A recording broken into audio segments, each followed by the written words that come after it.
สบายดีพ่อแม่พี่น้องสองฝั่งไทยลาวเนาะพี่น้องเนาะพี่น้องเอ้ยมื้อนี้ก็มาเก็บบรรยากาศยามมื้อแลงให้พี่น้องเบิ่งในทางเข้าบ้านเนาะทางเข้าบ้านคำแพนาเมืองมหาไซแขวงคำม่วนพี่น้องเอ้ยตอนนี้อยู่ทางออกบ้านเนาะพาพี่น้องมาเบิ่งบรรยากาศหลังเกี่ยวข้าวแล้วเนาะพี่น้องเนาะต่อเฟืองก็พากันตายไปแล้วแหละเนาะพี่น้องเนาะอันนี้ทางเข้าบ้านนะพี่น้องเนาะโอ้ยมันก็สิเป็นมองๆจักหน่อย เนาะเพราะว่ามันค่ำแล้ว6 โมงเนาะพี่น้องเนาะนี่ทางเข้าบ้านพี่น้องเอ้ยเฮือนชานบ้านช่องก็เข้าไปในบ้านพุ่นแหละจังสิได้เห็นเนาะพี่น้องเนาะอันนี้นอกบ้านเนาะพี่น้องเนาะก็สิเห็นเฮือนหลัง2หลังเนาะพี่น้องเนาะนี่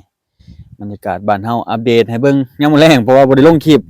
ค่าขวดมันเนาะพี่น้องเนาะฟ้าวจักหน่อยพี่น้องเอ้ยช่วงนี้ก็ได้บางคนก็สิถ้าเบิ่งคลิปบางทีก็บ่ได้ถ่ายให้พี่น้องเบิ่งนิดบ่ค่อยแรงครับพี่น้องเอ้ยลงบ่ได้บ้านเฮานะเอาประมาณนี้เนาะพี่น้องเนาะฝาก กดติดตามในเด้อพ่อแม่พี่น้องเด็กหน่อยเด็กดากก็ได้เนาะพี่น้องเนาะ